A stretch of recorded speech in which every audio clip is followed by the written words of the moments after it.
Hey y'all, welcome to Quality Assurance Garage, where every bit of our work is quality assured, and that's the guarantee. Today, we're going to be working on this here truck. She's a 93 Silverado. Got a couple things to do to her today. We're going to get headers on. We're going to get the valve covers on. Going to try to get to the flywheel. I just bolted that new one up. I got the transmission pulled back in. I'm going to show you a couple tricks that I used that my dad taught me. And yeah, we're going to see where we get. Right now I'm going to cut the video off and I'll come back when I get something off or something back on. Alright, so we got the valve covers off. Took way longer than expected. I was going to do a time lapse, but it took me damn near almost an hour to get this one off because of the AC pump. I happened to end up basically brute forcing it off because it was hitting this. That's the AC pump lines. And I ended up bending that bracket back there, the other AC line, and just basically pulling it out. I don't know if I'm able to get the new one on or not, but we're about to find out. I was going to do a time lapse of it, but it just took way too long to get these off. It would have been a whole lot of video for a whole lot of nothing. So yeah, I will be back when I get the gaskets on.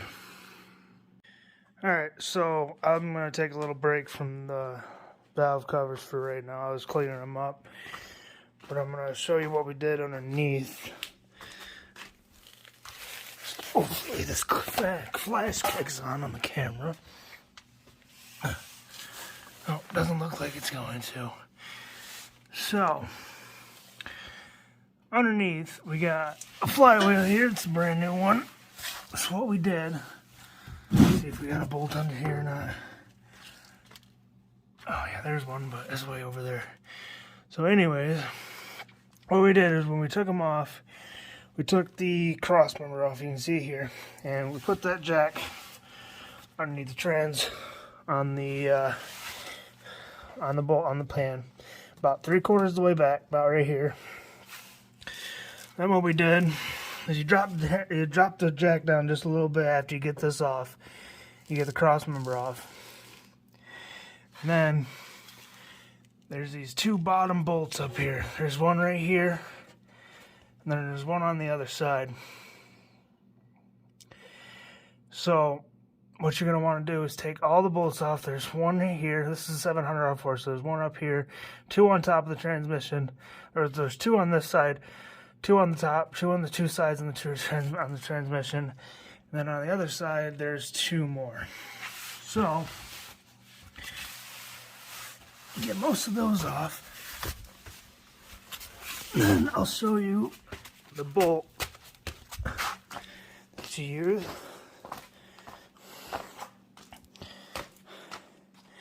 Now I would advise when you go to Home Depot, take one with you. But this is just a standard 3/8 bolt from Home Depot. What that's going to do is you're going to screw that in there. And then it's going to be a little bit of a bitch if you never pulled off a trans before. But it's going to go in there. You own those bottom two bolts. You're going to try to get a screwdriver to break the trans open. I use that I actually use a little one. Then I shove that big one in there to break it open.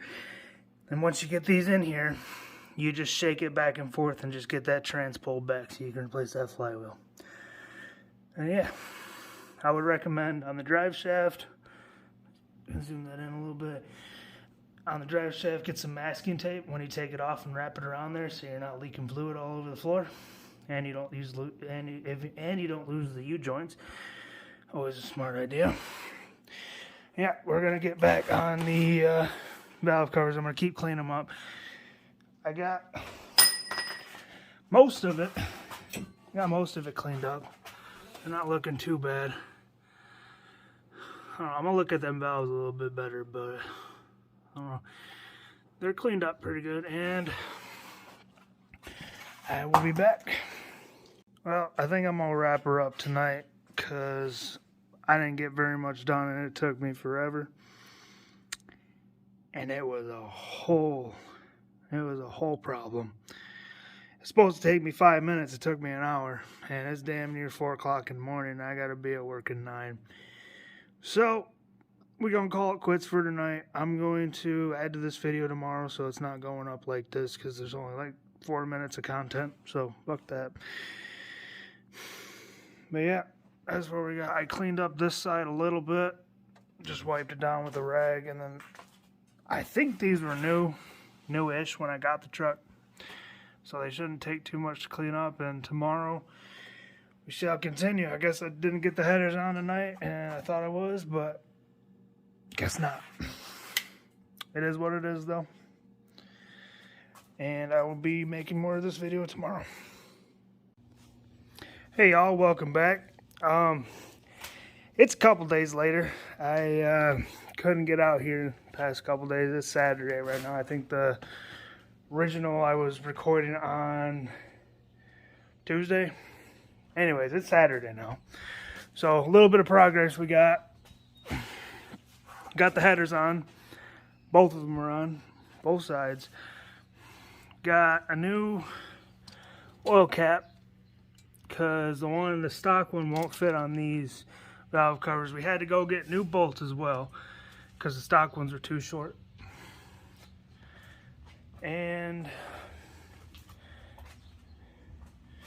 yeah, that's about it. I will crawl under there and show you what we got going on underneath the truck right now.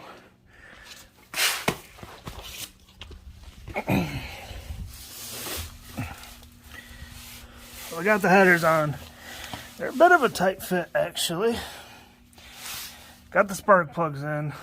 This last one, I'd recommend, if you are installing long tubes, unbolt the header. Don't unscrew it, just get it loose and so you can move it around. I just fooled around with that last spark plug for about 20 minutes probably to get it in there, but we got it in there. So, yeah. Haven't put the oil filter back on yet because I was worried about fitment issues trying to get the spark plugs back in. But I think that's next. The starter needs to go back on. I'm going to get the Y pipe on, hopefully today. I'm going to replace the seal in the back of the trans, because that's leaking just a little bit. But, you know, I'm under here, so you might as well change it out. And yeah, that's about it. And I will be back when I make a little bit more progress, or maybe 2 days from now, who knows. Alright, so just a little update. I did get the Y pipe on. Not sure if you're supposed to use gasket sealer or not, but I'm not going to. So that's the exhaust that's going on it for now. Back there. It's just a stock one for now. I'm getting a Gibson Super Truck exhaust soon here in the mail. And then that's what we're going to be installing next. So, hope you all enjoyed the video. And I'm going to be trying to post more. But I never know when I have time off to do stuff. So, yeah, that's where we're going to end the video today. Take it easy.